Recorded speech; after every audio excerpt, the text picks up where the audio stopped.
So earlier on the channel, I brought out a video that I started doing at the end of 2020 and into January of 2021. Now, since then, I've changed that program and I'm following more of a conjugate style program.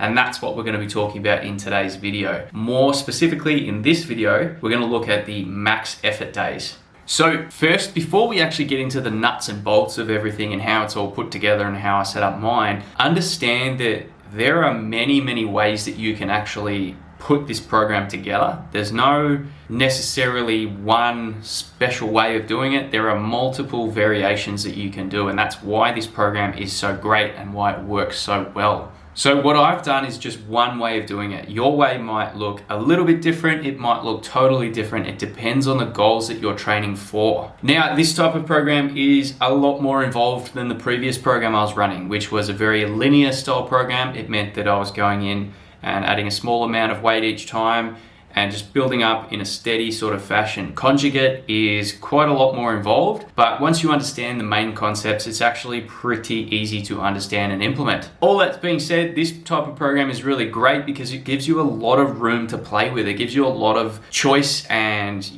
different things that you can do, and you can really tweak the program to suit what you're trying to do and really have some fun with it. So let's jump straight into it. So this is an example of my lower body day. So the max effort lower body day, which for me is typically either at the start of the week or it's going to be towards the end of the week after I've had a day of rest. So basically going into this day or any of the max effort days, you want to be quite fresh going into this because this is the day where you're going to push as hard as you can go to try and lift as heavy as you can go. So you want to make sure that wherever you position it throughout your week, you're not backing it or you're not coming into it in a fatigued state. So if you've programmed it on a Monday, the weekend before it, you want to make sure that you're having enough rest so that Monday you can come in, give it everything you've got and actually make this program really work for you. One of the main things that you've probably already noticed is the use of giant sets. I've learned a lot of the giant set method from Brian Elsrue. He uses a lot of this and he's had a lot of success with it. I started using it and had a lot of success with it too, and I really enjoy it, so I keep using it in my program. So basically the day starts off, I go through a bit of a warm-up, I do some things to make sure that everything's firing depending on what I'm going to be working for the day. Now typically for me, because I'm training for Strongman, that requires a really good deadlift. You never know what the deadlift is going to be. It's always varied, it's always something different. You might just be lifting either a car, you might be lifting a barbell set at different heights. It could be different thicknesses of the barbell, but the main thing that you have to have is a really strong deadlift. So that's predominantly what I train in my program. Other variations of this program, you might train something like a squat or even a good morning type movement where you've got some weight on your back and you're hinging forward and then coming back up. In the main giant set, which is the part where I'm working up to the heaviest weight that I can, I typically set a timer for about 20 minutes or so, 20 to 30 minutes. You don't really want to be spending more than that. You can quite easily blow it out more than that if you really wanted to, but I find that I don't really get as good a result if I do that. I tend to I'll hit some numbers and then the rest of the workout just starts to dive off because my energy's starting to go down. I've been in the gym now for a long period of time. So I find 20 to 30 minutes is right bang on that sweet spot. So the way this works is you go from, just like a normal giant set, you go from A to B to C, then you have a rest for about 60 to 90 seconds. The way it's sort of structured, I've got an explosive type movement first. So some type of a squat. Even if we're not squatting with weight, I'm still getting some type of squat movement in there. For this example, I used a jump squat, so 5 reps. I was just standing, just body weight, just in place, jumping up as fast as I could, trying to jump as high as I could in that moment. Then I followed it up with a deficit deadlift. Now at the time of running this program, I was using a 2-inch deficit. So I was setting up just a 10 kilo plate, standing on top of that, and then doing my deadlift. Now I was working up to a heavy 1 RM for the day.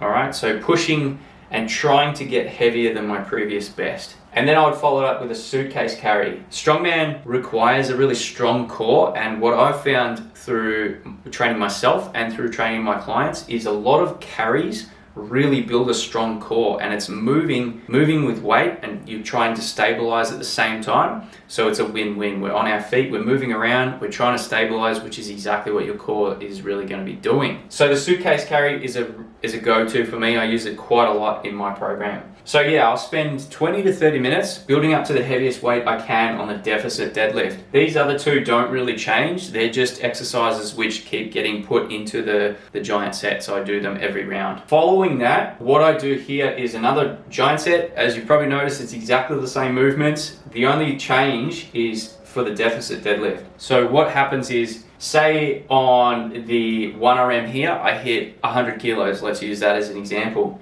We take 80% of what we got here. So for here, it would be with 80 kilos. Then we go jump squat times 5 reps, deficit deadlift. We go 8 reps each round. Now we're only doing 3 sets. So we go 8 deficit deadlifts at 80 kilos, the same setup. Then we follow it up with another suitcase carry. So we're getting 3 extra rounds with 80% of what we worked up to here. Following that, you've got a couple of options here. So with your assistance, I also use this as a chance to put in more strongman movements. So for example, one of the things that I'm trying to work up to is a farmer's carry. So trying to build up the weight on that movement. So I've put that into my assistance work. If you're not training for strongman, if you want to just, build up your strength in general, here is where you would put in your weak point training. This is where you would typically put things that support what you're doing in the max effort work as well. So for deadlifts, it would be things to do with your hamstrings, your glutes. So you could do things like glute ham raises. You could do things like Romanian deadlifts in there in place. If you're training in a regular gym, this would be ideal because some gyms might not allow you to do farmer's walks or any type of carry or strongman, but you can still get a benefit.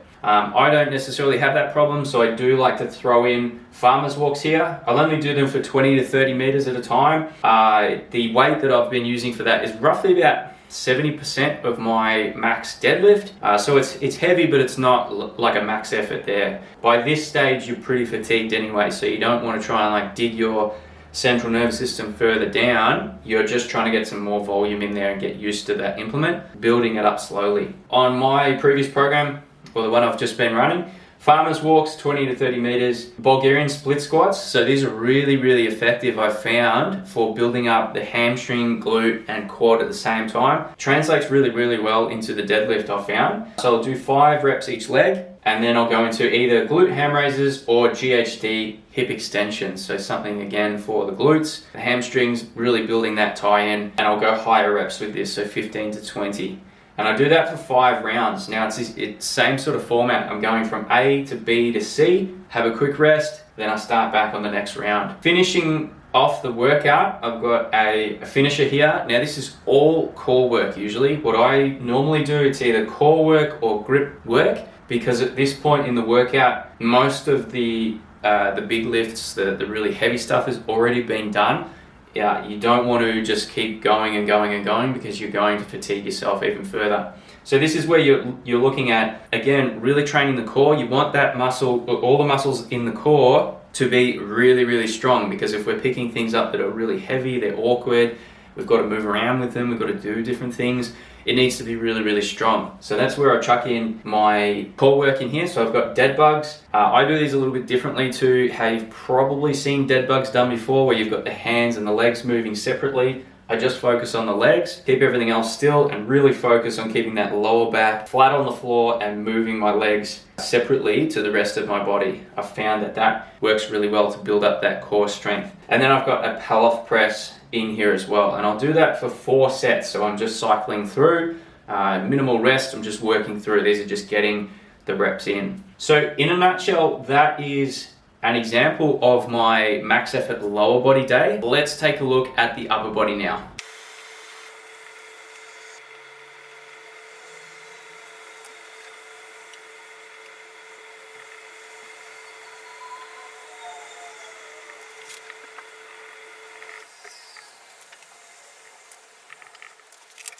Alright, so now we've got the max effort upper body day. It's exactly the same format as I used with the lower body day, so I make use of the giant set method. The only difference is mainly obviously that we're targeting the upper body instead of the lower body. So I kick things off with a main giant set again, 20 to 30 minutes, building up to the heaviest weight on the main lift. Now for this example, I've gone with the Z press for the main lift, so that's what I'm aiming to build up in terms of weight.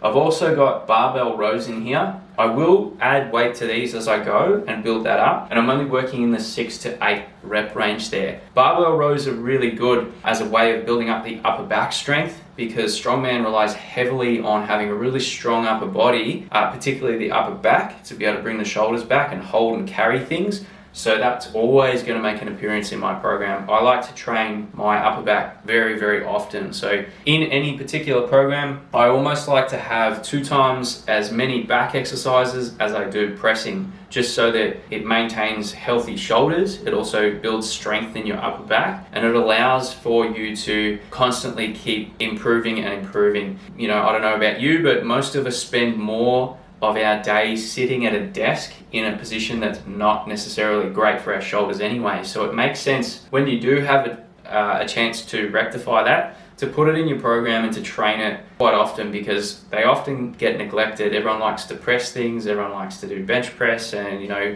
the muscles that they can see, but the ones that they can't are the ones that actually allow you to do a lot of this stuff for many, many years. The Z press is quite challenging to do. A lot of people really struggle with it, but it is such a great exercise for your shoulders. If you do develop, first of all, that mobility to get into that position, it requires you to sit up very, very tall with your chest out to be able to press the weight above your head comfortably. But it is such a fantastic exercise, which is why I've used that in this example.